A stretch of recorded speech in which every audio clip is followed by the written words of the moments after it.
হাসিনা বিরোধী আন্দোলন যেদিন আমি শুরু করলাম 1996, সেদিন তো ও জন্মগ্রহণই করে নাই।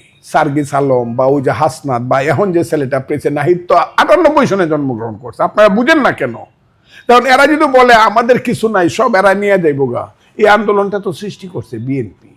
15 বছর জমিটা বিএনপি, জমিতে বীজ ফলাইছে বিএনপি, হাজারে হাজারে জেলে গেছে, জমিতে বীজের চারা লাগাইছে বিএনপি, নিরানি পানি দিছে বিএনপি, নিরানি দিছে বিএনপি, ধান হলুদ করছে বিএনপি, মরছে হাজারে হাজার। ইলিয়াস আলীর মতো লোকেরা এখন পর্যন্ত তার বাচ্চারা জানে না তার বাবার কি হয়েছে। কে মরে নাই, কে জেল খাটে নাই বিএনপি? 25,000 লোক একসাথে জেল কাটছে। 25,000। এটা বাংলাদেশের জীবনে কোনোদিন, পাকিস্তানের জীবনে কোনোদিন হয় নাই যে কোনো দলের 25,000 লোক একসাথে জেল খাটে। এটা তো বিএনপি খাটছে। কথাটা হাসা কইছি না মিশা কইছি আপনি নিজে, আমি হাসা কই, আমি সত্য